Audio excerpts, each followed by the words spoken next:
नमस्कार। मेरे चैनल हिंदी साहित्य के इतिहास में आपका स्वागत है। आज हम सुनेंगे जयशंकर प्रसाद की रचना भिखारिन।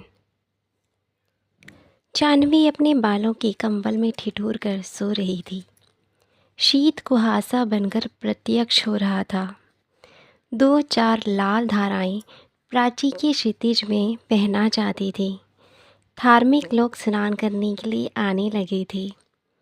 निर्मल की माँ स्नान कर रही थी और वह पंडे के पास बैठा हुआ बड़े कौतूहल से धर्म भीरू लोगों की स्नान क्रिया देखकर मुस्कुरा रहा था। उसकी माँ स्नान करके ऊपर आई। अपनी चादर ओढ़ते हुए स्नेह से उसने निर्मल से पूछा, क्या तू स्नान करेगा? निर्मल ने कहा, नहीं माँ, मैं तो धूप निकलने पर घर पर ही स्नान करूँगा। पंडा जी ने हंसते हुए कहा, माता, आजकल के लड़के पुण्य धर्म क्या जाने। यह सब तो तब तक है जब तक आप लोग हैं। निर्मल का मुंह लाल हो गया, फिर भी वह चुप रहा। उसकी माँ संकल्प लेकर कुछ दान करने लगी।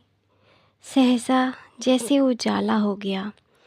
एक धवल दांतों की श्रेणी अपना भोलापन बिखेर गई। कुछ हमको भी दे दो रानी माँ। निर्मल ने देखा कि एक 14-15 बरस की भिखारिन भीख मांग रही है। पंडा जी झल्लाए। बीच ही में संकल्प अधूरा छोड़कर बोल उठे, चल हट।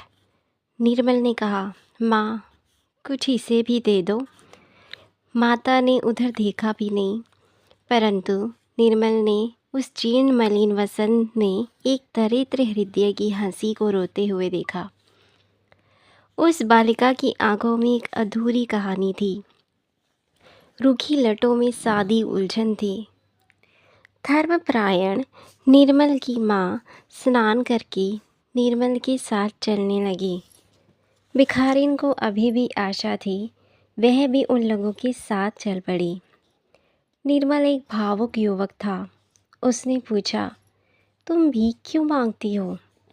भिखारिन की पोटली के चावल फटे कपड़े के छिद्र से गिर रहे थे। उन्हें संभालते हुए उसने कहा, बाबूजी, पेट के लिए। निर्मल ने कहा, नौकरी क्यों नहीं करती? माँ, इसे अपने यहाँ रख क्यों नहीं लेती हो? धनिया तो प्राय आती भी नहीं। माता ने गंभीरता से कहा, रख लो। कौन जाती है, कैसी है, जाना ना सुना, बस रख लो। निर्मल ने कहा, माँ, दरिद्रों की तो एक ही जाति होती है। माँ झल्ला उठी और भिखारिन लौट चली। निर्मल ने उस भिखारिन की ओर देखा। उसे लगा जैसे उमड़ी हुई मेघमाला बिना बरसे हुए लौट गई। उसका जी कचोट उठा, विवश था, माता के साथ चला गया। भिखारिन के गीत के स्वर पवन में डोल रहे थे। धूप गंगा के वक्ष पर उजली होकर नाच रही थी। भिखारिन पत्थर की सीढ़ियों पर सूर्य की ओर मुँह किए गुनगुना रही थी। निर्मल आज अपनी भाभी के साथ स्नान करने के लिए आया है। गोद में अपने 4 महीने के भतीजे को लिए हुए वह सीढ़ियों से उतरा।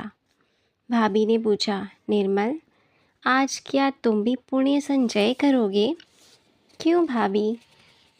जब तुम इस छोटे से बच्चे को इस सर्दी में नहला देना धर्म समझती हो, तो मैं ही क्यों वंचित रह जाऊं?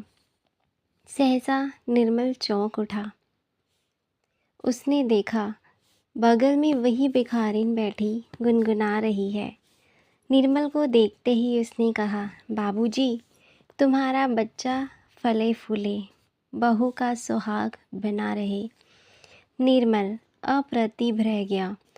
उसकी भाभी हंसती हुई बोली, हट पगली। भिखारिन सहम गई।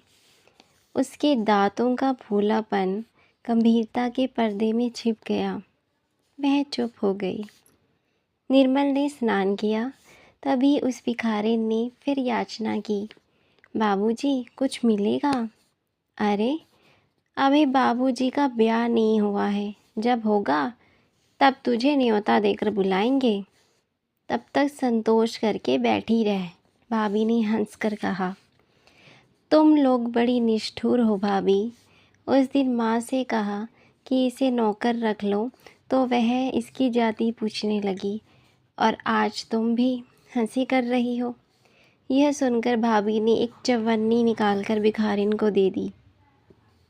पैसे लेकर भिखारिन गुनगुनाती हुई चली गई।